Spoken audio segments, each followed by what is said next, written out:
Oh, this is really profound. I'll tell you, this is absolutely mind-boggling up here.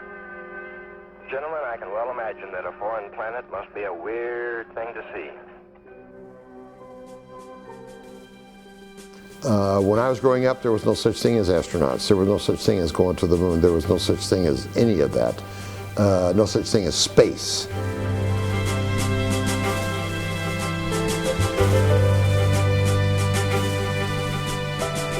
I grew up in Jackson, which is only 30 miles west of here. I grew up on a farm where I was out in the fields working every day.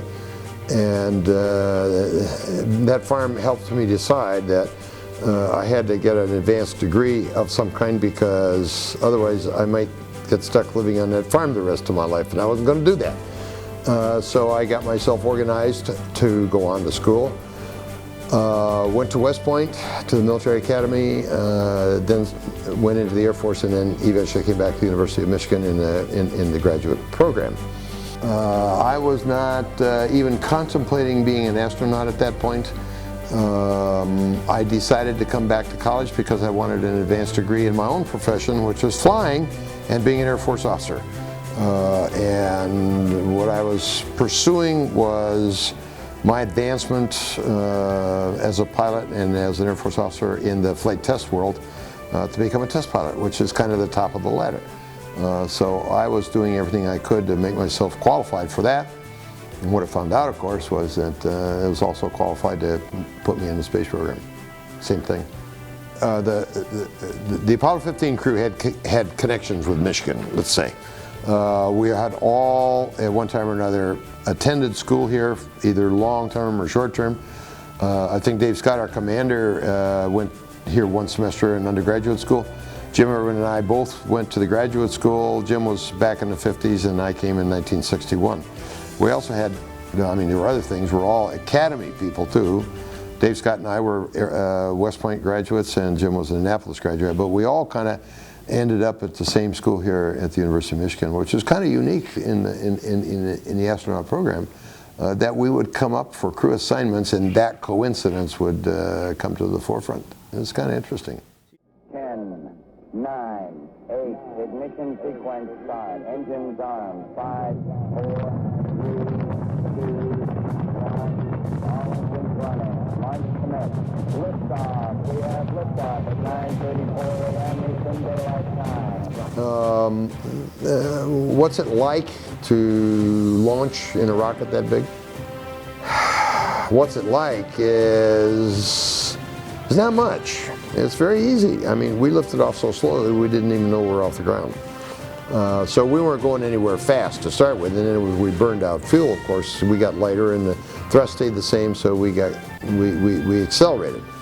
What was going on in my mind at that point was total concentration on the instruments ahead, and you just get rid of all emotion and all feelings about anything, and you absolutely focus on the instruments that you need to look at to make sure that everything's going the right way, and you don't have to abort. You want to make sure you're on the right launch trajectory, and the only way you know that is by looking at the instruments. So that's what I was totally focused on that.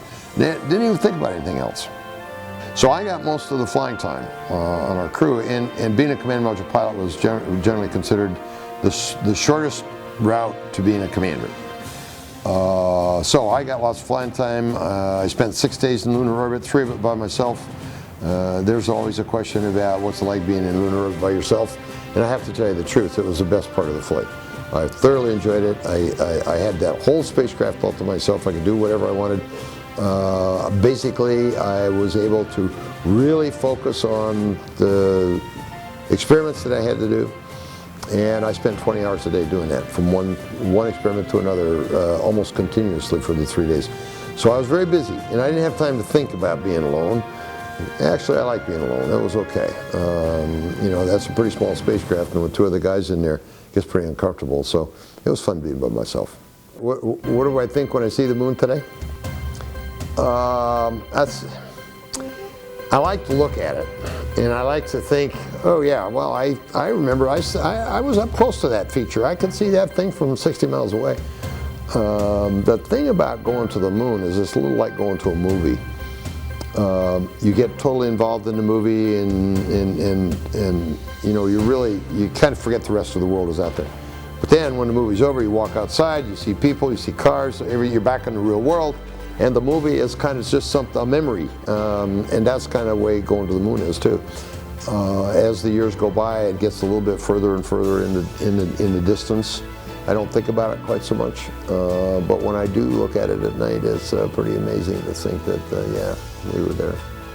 What's it like to come back on campus? I've been back many times. I do get back at least once a year.